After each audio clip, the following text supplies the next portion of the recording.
마태복음 21장 12절부터 22절입니다.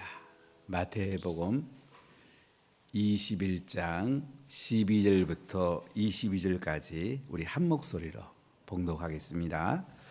예수께서 성전에 들어가사 성전 안에서 매매하는 모든 사람들을 내쫓으시며 돈 바꾸는 사람들의 상과 비둘기 파는 사람들의 의자를 둘러 엎으시고 그들에게 이르시되 기록된 바 내 집은 기도하는 집이라 일컬음을 받으리라 하였거늘 너희는 강도의 소굴을 만드는도다 하시니라.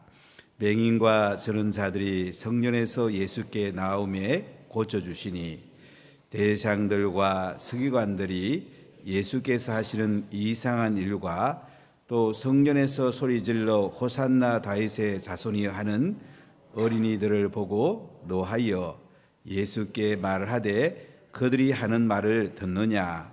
예수께서 이르시되 그렇다. 어린 아기와 젖먹이들의 입에서 나오는 찬미를 온전하게 하셨나이다 함을 너희가 읽어본 일이 없느냐 하시고 그들을 떠나 성 밖으로 베다니에 가서 거기서 유하시니라. 이른 아침에 성으로 들어올 때에 시장하신지라. 길가에서 한 무화과나무를 보시고 그리로 가서 잎사귀 밖에 아무것도 찾지 못하시고 나무에게 이르시되 이제부터 영원토록 내가 열매를 맺지 못하리라 하시니 무화과나무가 곧 마른지라. 지하들이 보고 이상히 여겨 이르되 무화과나무가 어찌하여 곧 말랐나이까.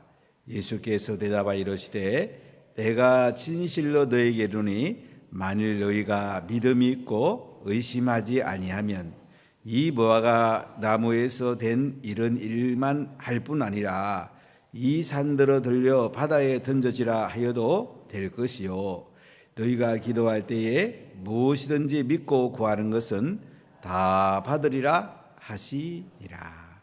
아멘. 오늘 예수님의 고난주간의 첫째 날 월요일입니다. 예수님께서는 주일날 나귀를 타시고 예루살렘에 입성하십니다. 작은 발걸음이지만은 영광스러운 입성을 하셨고 나귀 주인이 나귀와 나귀 새끼를 내줬고 지하들이 겉옷을 나귀 위에 펴서 안장으로 만들어주고 무리들이 겉옷을 깔고 나뭇가지를 깔아서 레드카펫을 밟고 이제 많은 무리들이 종려가지를 들고 흔들며 호산나 다윗의 자손이여 찬송하리로다 주의 이름으로 오시는 이여 가장 높은 곳에서 호산나 이런 환영 찬양과 함께 예루살렘에 입성을 하십니다. 예루살렘에 큰 소동이 났죠. 이는 누구냐? 갈릴리 나사렛에서 나온 선지자 예수입니다. 이렇게 예수님의 작은 발걸음이 시작됐는데 인류 역사상 가장 영광스러운 발걸음이었고 이 발걸음이 전 세계로 퍼져나가서 우리도 예수님을 찬송하고 예수님을 믿게 된 것입니다. 참 놀라운 발걸음이죠. 인류 역사상 가장 영광스럽고 아름답고 인간을 구원하는 놀라운 발걸음이었죠. 장군들이 말 타고 등장하는 이런 발걸음과 비교가 안 되는 황제가 개선문을 통과하는 이런 것보다도 비교가 안 되는 하늘의 왕이 되시고 영광의 왕이 되시고 왕중의 왕이신 예수님이 예루살렘 입성은 나귀를 타시고 사람이 보기에는 초라해 보여도 하나님 보시기에는 평화의 왕으로 오신 예수님 예루살렘에 입성하게 됩니다. 예수님이 예루살렘 입성하기 전에 베다니 마을에서 이틀 밤을 주무시게 되죠. 죽은 나사로를 살린 나사로의 가정 마리아 마르다가 함께 사는 이 가정에 금요일날 주무시고 토요일날 잔치가 벌어지고 마리아가 향료컵을 깨서 예수님의 머리에 부어서 발까지 내려가고 머리털로 예수님의 발을 씻기고 예수님의 장례를 미리 준비했습니다. 이렇게 영광스럽게 예수님이 주일날 입성한 다음에 마가복음에 보면 오후에는 성전을 둘러봅니다. 그리고 3km 정도 떨어진 베다니 마을에 가서 또 나사로의 집에서 주무시게 됩니다. 그리고 월요일날 다시 예루살렘에 들어오시게 되는데 마가복음과 마태복음은 조금 차이가 있습니다. 마가복음에 보면 예수님이 월요일날 예루살렘에 다시 들어오면서 무화과 나무가 보니까 열매가 없어서 무화과 나무를 저주한 장면이 나옵니다. 그리고 화요일날 입성할 때는 그 나무 열매가 말랐는지 나무가 말랐는지 확인을 합니다. 마태복음에 보면 화요일날 예수님이 예루살렘 들어오실 때에 무화과나무를 저주하시고 또 말랐는 것을 확인하는 두 성이 약간 차이는 있는데 예수님께서는 무화과나무를 저주하시고 우리에게 또 기도를 강조하는 걸 볼 수가 있습니다. 예수님이 월요일날 하신 가장 첫 번째 일은 뭐냐면 성전을 정화하는 것입니다.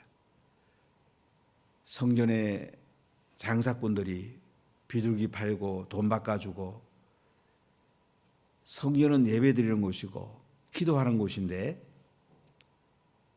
강도의 소굴을 만들었다면서 예수님께서 성전을 본래의 위치로 기도하는 곳으로 회복시키는 것을 볼 수가 있습니다.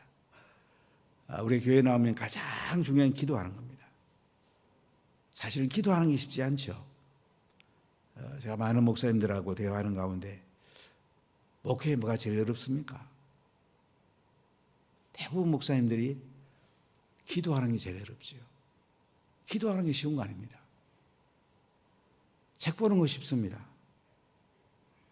우리 일하는 것도 그렇게 어려운 거 아닙니다. 사실은 기도하는 게 참 어렵습니다. 하루에 앉아서 3시간, 5시간 기도하는 게 안 쉽습니다. 근데 최근 3시간, 5시간 보는 거 어렵지 않거든요. 박사학위 받는 거 어렵지 않습니다. 기도하는 게 제일 어렵습니다. 일터에 가서 일 5시간 하는 거 어렵지 않잖아요.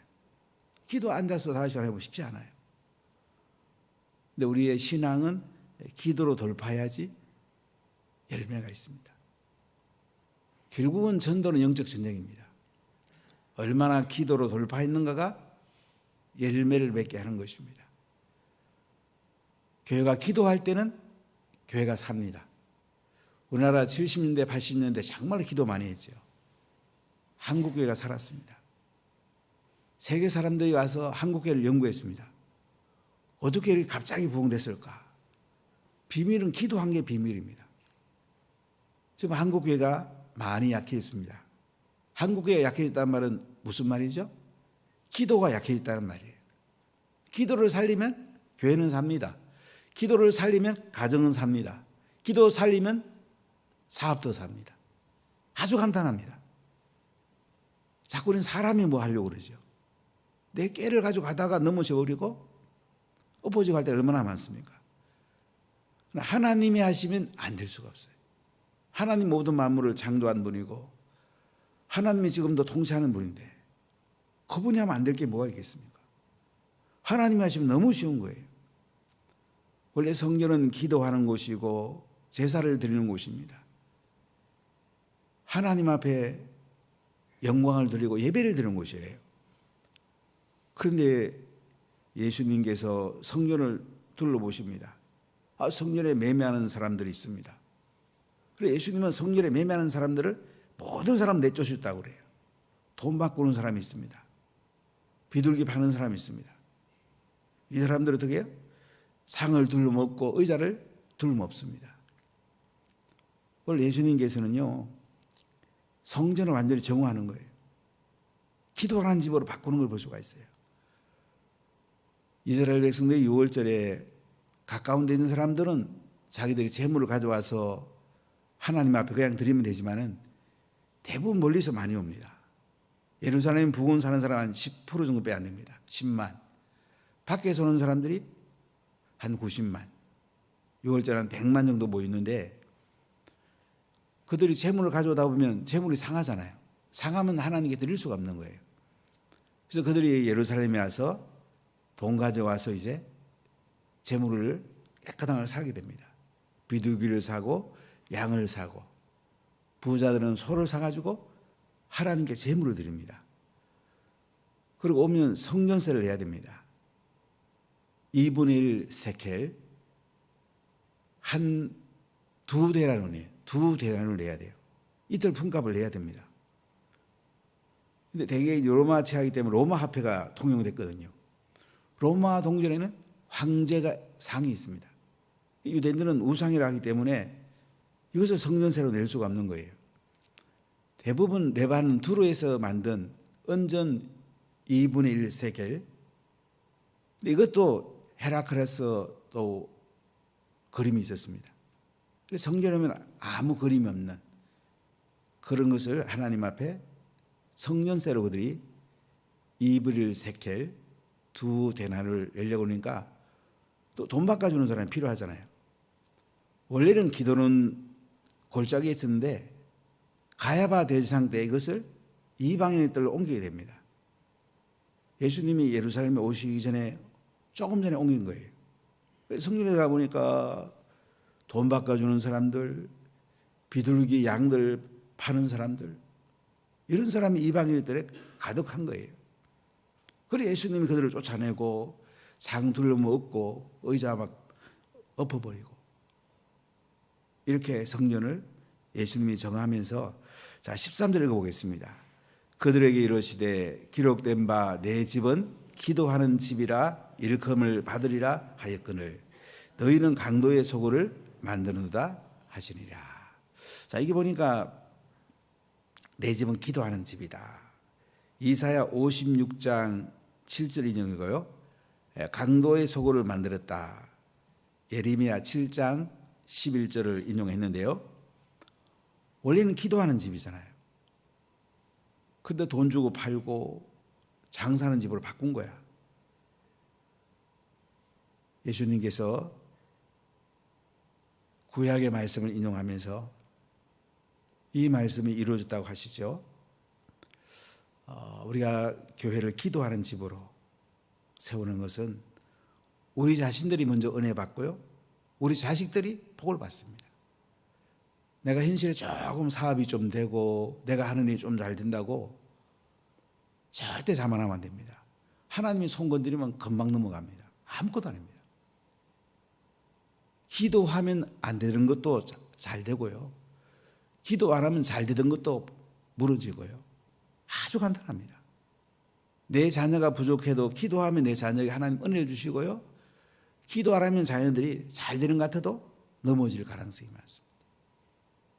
기도가 그렇게 중요해요. 기도하면 하나님이 일하시니까 얼마나 놀라운 일들이 나겠습니까?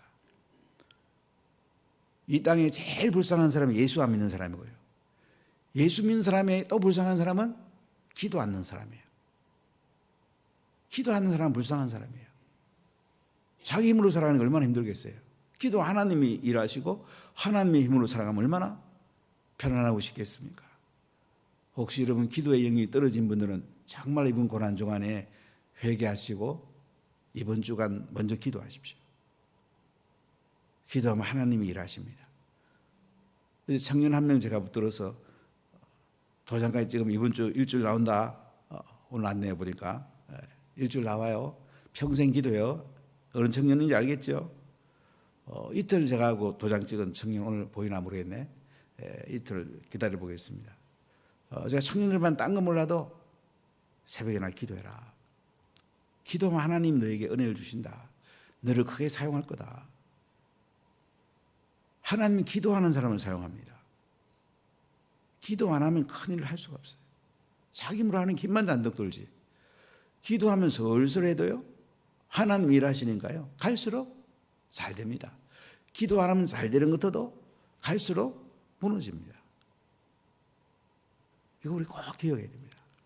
어제 김홍수 교수님 오셔서 힘 있을 때 기도해야 된다는 전 굉장히 와닿더라고요. 나이 들고 힘 없으면 기도도 잘 안 돼요. 힘 있을 때 우리가 기도해야 돼요. 기도 하나님께서 하늘나라 기도 통장에다가 이제 저축하는 거야. 힘 떨어질 때 그거 찾아서 우리가 쓰면 또 돼. 얼마나 놀랍습니까? 오늘 예수님께서는 성전을 기도하는 집으로 회복하신 거예요. 예배의 집으로 회복하시고 계신 거예요. 자, 그리고 오늘 14절에 보면 맹인과 전원자들이 성전에서 예수께 나오매 고쳐줍니다. 병자들이 제일 소원하는 고침 맞는 거잖아요. 어제 김홍수 교수님도 13년 동안 간암으로 고생하시다가 하나님 고쳐준 이야기. 13년 동안 누워있을 때 얼마나 힘들었겠습니까? 주님이 고쳐줄 때 얼마나 기쁘겠습니까? 주님이 못할 일이 없어요. 예수님은 성전에서 맹인과 전원자들을, 불치병들을 깨끗하게 고쳐주십니다. 그런데 15절에 대장들과 서기관들이 예수님께서 하시는 이상한 일과 또 성전에서 소리질러 호산나 다윗 자손이 하는 어린이들을 보고 노하여. 대장들과 서기관들은 사실은 그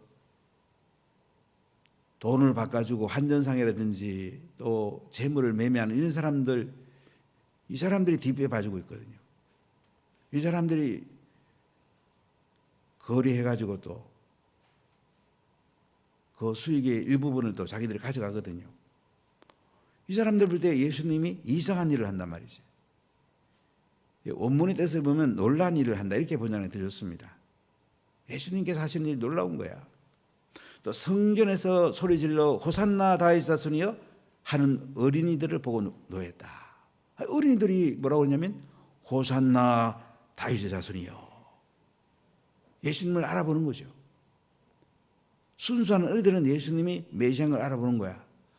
대제사장들과 서기관들은 이 건에 눈이 멀어갖고 예수님이 메시아인 것을 몰라봐요. 이 땅에도 많이 배운 사람도 있고 가진 사람도 있고 권력을 가진 사람들도 이렇게 눈이 어두우면 예수님 못 보는 거야. 이 땅에 부족한 사람이지만 예수님을 알아보는 사람이 가장 복이 있습니다. 예수님을 믿는 사람이 가장 복이 있는 거예요. 그 다음에 기도하는 사람이 복이 있는 거예요. 우리가 복된 인생을 살아야 되지 않겠습니까? 자, 이때 예수님이 뭐라고 하는지 봅시다. 16절 읽어볼까요? 예수께 말하되 그들이 하는 말을 듣느냐. 예수께서 이러시되 그렇다. 어린 아기와 젖먹이들의 입에서 나오는 찬미를 온전하게 하셨나이다 함을 너희가 읽어본 적이 없느냐 하시고. 자, 예수님께 그들이 하는 말을 듣느냐고 대제사장들과 서기관들이 화가 나면서 얘기했어요. 근데 예수님 뭐라고 그래요? 그렇지. 어린아이와 젖먹이들의 입에서 나오는 찬미를 온전하게 하셨다. 가들이 한 말이 맞다. 내가 메시아 맞다 이거야. 내가 메시아로 온 거야. 호산나 다윗 자손이여. 어린아이들이 하는 그 찬송이 맞다고. 예수님이 자신을 드러낼 때가 왔거든요. 근데 십자가 지려고 이제 하나님의 때가 왔거든요. 그러니까 예수님이 누군지 확실하게 밝히는 것을 볼 수가 있습니다. 그리고 오늘 17절에 보면 그들을 떠나서 성 밖으로 베다니에 가서 거기서 유하시니라. 또 월요일 저녁에 베다니 산길어진 베다니 나사로의 집에서 유하시게 됩니다. 참 마리아가 그 순전한 라더 하교 300데나리온을 예수님의 머리에 붓고 참 마지막 예수님 가실 길에 참 아름다운 장례를 준비한 그 집에서 또 머물게 됩니다. 참 아름답게 쓰임받았죠. 참 하나님 앞에 학력합을 깨뜨릴 수 있는 이런 믿음이 좀 우리에게 있으면 좋겠어요. 나한테 가장 귀한 거 예수님께 드릴 수 있는 그런 믿음. 내 모든 거 다 드려도 아까운 게 뭐가 있겠습니까? 그 집에 예수님은 머무시게 됩니다. 자, 18절에 보면 이른 아침에 성으로 들어오실 때에 시장하시니라. 화요일 아침에 이제 성으로 들어오십니다. 너무너무 시장하신 거예요. 19절에 길가에서 한 무화과 나무를 보시고 그리로 가사 잎사귀 밖에 아무것도 찾지 못하시고 나무에게 이르시되 이제부터 영원토록 네가 열매를 맺지 못하리라 하시니 무화과 나무가 곧 마른지라. 무화과 나무는 잎보다 이 열매가 먼저 맺힙니다. 잎이 나오면서 열매가 맺히든지 아니면 열매가 먼저 맺히는데 예수님 보니까 잎사귀 있는데 열매가 없는 거야. 그래서 이제부터는 영원토록 네가 열매를 맺지 못하리라. 이렇게 예수님 말씀했더니 무화과 나무가 곧 말랐단 말이죠. 자, 예수님이 말씀하니까 무화과 나무 말랐다, 기적을 행했다, 여기에 초점이 있는 게 아니고요. 예수님이 이 실물 교제를 통해 하시고 싶은 얘기 뭐냐면 열매가 없는 삶은 결국은 하나님 앞에 아무것도 아니라는 거죠. 열매가 없는 삶은 하나님 앞에 가면 아무 상이 없다는 거예요. 우리가 예수님 믿고 기도하고 선한 열매를 맺고 복음 전하고 제자 삼는 열매 맺는 거, 열매 맺는 삶을 사는 것이 가치 있다는 걸 예수님께서 실물을 통해서 교육하고 계신 것입니다. 자, 20절 보세요. 제자들이 보고 이상히 여겨 이르되 무화과 나무가 어찌하여 곧 말랐나이까? 예수님은 실물 교육하고 있는데 제자들이 뭐 알아보고 있는 거야. 어떻게 해서 그래 무화과 나무가 말랐습니까? 무화과 나무가 마른 것에 대해서 제자들이 관심 있는 거예요. 예수님은 니들이 앞으로 열매 있는 삶을 살아야 된다. 기도하는 삶을 살아야 된다. 복음 전하고 제자 삶을 살아야 된다. 이 메시지를 전하고 싶은데 제자들은 무화과 나무가 어째서 말랐습니까? 이 기적에 관심이 있는 거야. 우리는 기적보다 예수님께 관심이 있어야 됩니다. 예수님께 관심이 있으면 기적은 저절로 일어나요. 우리는 무성한 이풀이보다 열매에 관심이 있어야 됩니다. 열매 있는 사람은 주님이 너무너무 기뻐하시는 거예요. 그럼 예수님이 이렇게 말씀합니다. 자, 21절과 22절을 우리가 큰 소리로 읽어보겠습니다.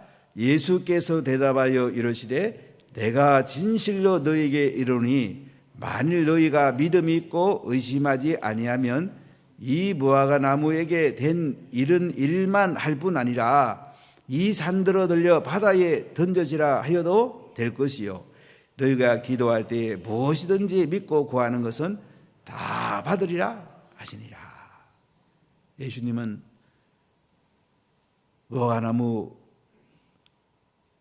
마르게 한 뒤에 열매 있는 삶 가운데 기도의 삶을 또 강조하세요. 내가 진실로 너희한테 말하는데 만일 너희가 믿음이 있고 의심하지 아니하면 이 무화과에게 된 이런 일만 할 뿐 아니고 이 산들로 들려갖고 바다에 던져지라 하여도 될 것이다. 여기 이 산은 감람산을 말하는지 시온산을 말하는지 정확히 알 수 없지만은 기도는 그만큼 능력이 있다는 거예요. 이 산을 바다에 던져지라고 해도 던져진다. 기도는 하나님의 역사가 나타나는 거죠. 기도해야지 삶에 열매가 있다는 거예요.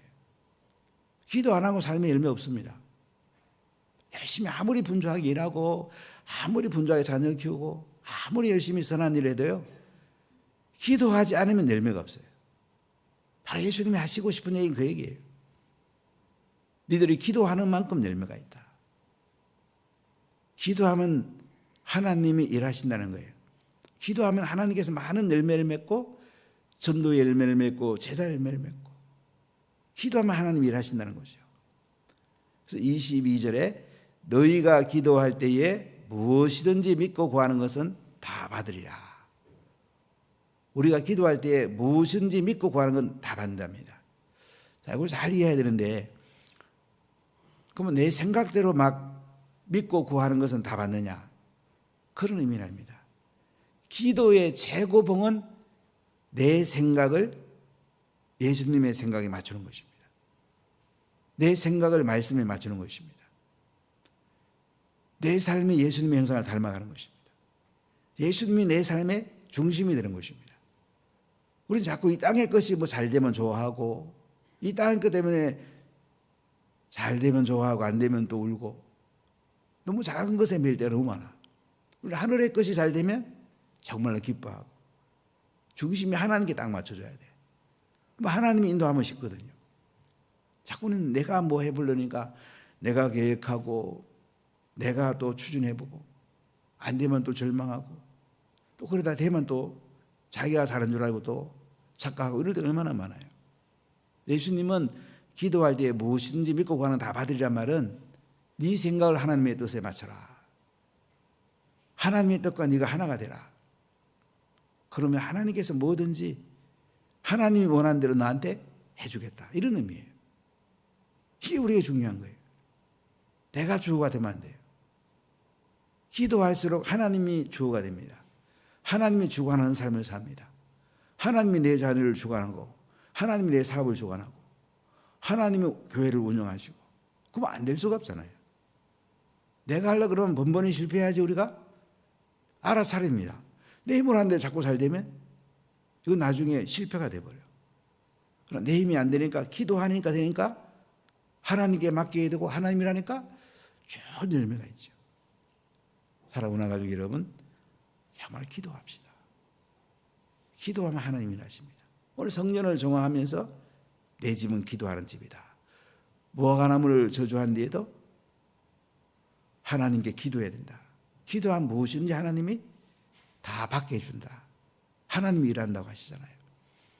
우리가 하나님 앞에 기도해서 하나님이 주시는 많은 열매를 우리가 이 땅에 남기고 또 예수님 앞에 가서 큰 상을 누려야 되지 않겠습니까? 열매 있는 삶을 살아야 되지 않겠습니까? 우리가 기도부터 한번 시작해 봅시다. 영혼 구원 죄와 삼는 거 기도부터 시작합시다. 하나님 놀란 일을 행하십니다. 큰 일을 행하십니다. 기도하겠습니다.